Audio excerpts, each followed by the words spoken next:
আসসালামু আলাইকুম রহমতুল্লাহ।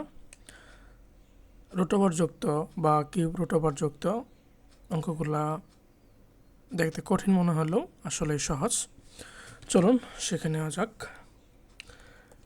প্রশ্ন দেওয়া আছে যে cube রুটওভার 8x² রুটওভার 32x into রুটওভার 4x²। রুটওভার উপরে রুটওভার দেওয়া আছে, এক্সের মান বের করতে বলছে। বা এই অঙ্কগুলা ডান পাশ থেকে করে আসতে হয়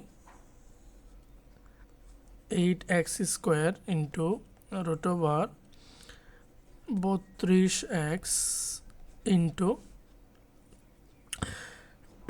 4x²। রুটওভার 4x² এর মান হবে 2x ইকুয়াল 4। বা কিউব রুটওভার 8x² ইন্টু রুটওভার, তাহলে হচ্ছে 64x² ইকুয়াল 4। বা কিউব রুটওভার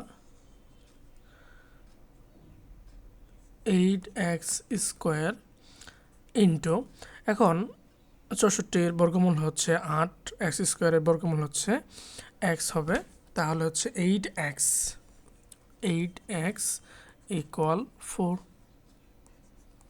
বা এখন দেখি 8 8 64, এক্স কিউব হয়ে যাবে, 64x³ ইকুয়াল হচ্ছে 4। যেহেতু আমাদের x এর মান বের করা লাগবে, এখন আমাদের খেয়াল রাখতে হবে ডান পাশের ভিত্তিকে। ডান পাশের ভিত্তি হচ্ছে 4, তাহলে বাম পাশে ভিত্তি 4 নিয়ে আসি। এখন 64 যদি ভিত্তি 4 নিয়ে, তাহলে 4 পাওয়ার 3, তাহলে 4x পাওয়ার 3, ঠিক আছে। এই যে এটা এবার দিলে হবে না, 4x পাওয়ার 3।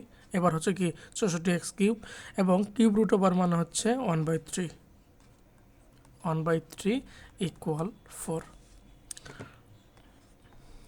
বা এখন 4x থাকবে ভিত্তিতে এবং পাওয়ার কত হচ্ছে, পাওয়ার গুণ হয়ে যাবে 1-এর সাথে শুধু, তাহলে 3/3 মানে কত 1 ইকুয়াল হচ্ছে 4। এখন যেহেতু x এর মান বের করা দরকার, অতএব x ইকুয়াল 4/4 ইকুয়াল হচ্ছে 1। নির্ণেয় মান x ইকুয়াল 1। এই প্রশ্নগুলা MCQতে আসে। ধন্যবাদ সবাইকে।